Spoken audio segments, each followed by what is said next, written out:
Hello, this is Angela Harding from TPM Realty, and something that I want to talk about today is a little bit on the psychology of money and deciding that real estate's going to be what you want to get into, whether it's real estate sales, real estate investments, mortgages, and what careers like that have to offer you. One, I got started by just starting businesses. I was painting houses, I was cleaning houses, I was running small businesses because I was a single mom, and I had to make as much money that I could in a short amount of time, and then make sure that I could be there to spend time with my children. And so it was one of those things that I learned early that I didn't want to just trade my time for money. I wanted to have better options. I didn't want to make, well, at the time, I believe minimum wage was maybe $8 or something. And I worked as a waitress for a long time. And even though we made like $2 an hour, we made tips. So I went in full-fledged knowing that I wanted to work harder, I wanted to work faster, I wanted to serve people in a way that I walked out that day with more money than anybody. And that taught me a lot. It taught me how you could take $1 and turn it into $2. It taught me how you're not limited in what you can do. It taught me just so much about how that hourly wage just sets a limit for what you can do in life. So by the time I would say I started waitressing at about 16. I was making more money than most. But the psychology of money, you're always just making a little bit more. What you have to learn is that, yes, first you take $1 and turn it into $2, and then you take $2 and turn it into $4. But think about it. You can take 100, turn it into 200. You can take 1,000, turn it into 2,000. You can take 100,000 and turn it into 200,000. That's the psychology of money that people are missing. There are some people who want careers. They're going to go to college. They're going to want a career as a firefighter, a doctor. Those are great careers where you can make very, very good money. But then there's also real estate investment on the side that can help you get to another level. When I listen to so many podcasts, and I have so many wonderful people that are out there sharing so much information that are multimillionaires, and it's great to think about, oh yes, I want to invest in real estate and become a millionaire, or I want to buy businesses, or I want to do education online.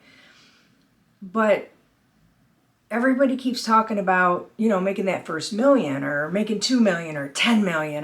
How fantastic would that be? But let's start from the bottom. Let's start from people who they're just doing one step better than their parents. And they need to get started with that first side hustle. The side hustle of making something and selling it. Art, soaps. I see so many people that are just looking at, they just need the extra $1,000 a month, an extra $12,000 a year. Let's talk about those side hustles. And for those who haven't got started, there's so much out there that you can do to get out of this rat race. I remember just needing a car that ran. I remember, my goodness, let's date us back here. I remember writing a check on a Wednesday to cash on a Friday because I needed to feed my children. So if I was going to write that check, I wanted to make sure I got a full basket of groceries just in case it bounced, just in case I had to pay it later. That is a mindset that I got into that it was very, very hard to get out of. It was that survival mindset.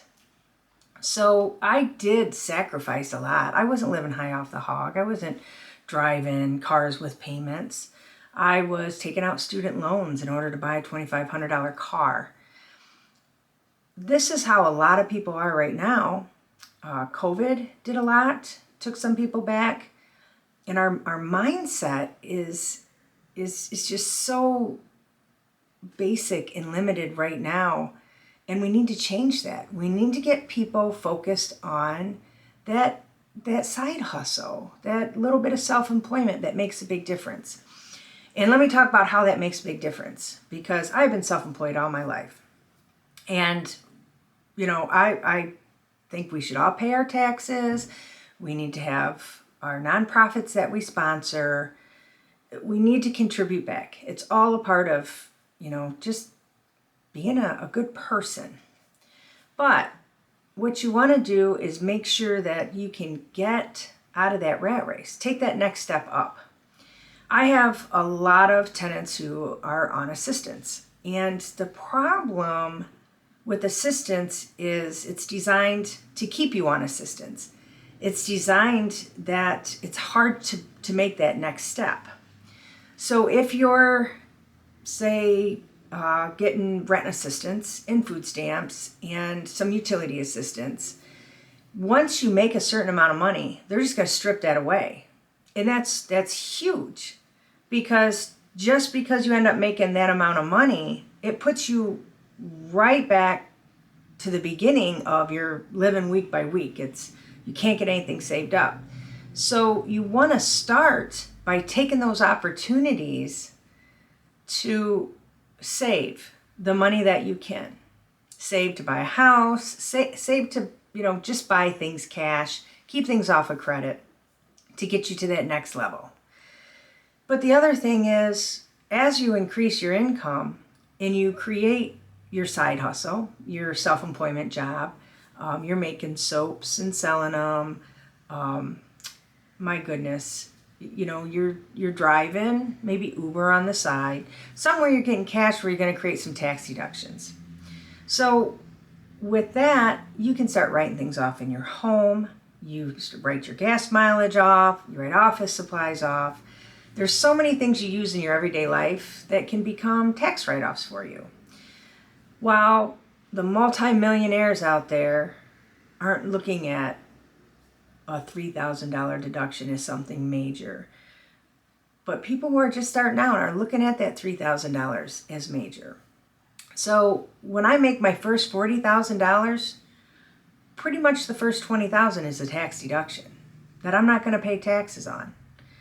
And there's even laws that there's so much that you make as self-employment before they tax you on it. Now, my business S-corped by now, and we are on payroll, but we still have to make sure we have all our tax deductions in place, and that our business, once it makes so much money above what we're making on our paychecks, we have got to spend money in order to reduce our tax basis. So we're looking at, home-based businesses. We're looking at buying vehicles through our businesses. Everything that makes that first so much money, say $40,000, $50,000, $60,000, pretty much tax-free. And that puts you in another bracket. It helps get you to that next level once you're getting off assistance or living paycheck to paycheck. It's amazing once you reduce your tax base and how that helps you make the next step up. So I was describing to somebody the other day how when you live on a payroll, on a paycheck, and you trade time for money, that every single dime of it's going to get taxed at a certain percentage. So as you start making more money, as you reach a supervisor position or you start getting bonuses, pretty much the first 25% of your income is going to go to taxes. And so you have got to learn how to create more tax deductions to take that tax base down so that you can reach that next level. Real estate is one of the ways to do that. Once you start acquiring real estate, you have depreciation, you get to write off your interest, any of your expenses, and you're building equity. So the money that your house is building within itself, which is what we call equity, you buy it for $100,000 and you put a little work into it and it's maybe worth, $140,000. With those numbers, that's like $40,000 in your savings account that you're sitting on that you can do something with later when you need it. So I love real estate. Real estate has always helped me one way or the other. And that was my side hustle. I was waitressing. I was trying to break into, something where I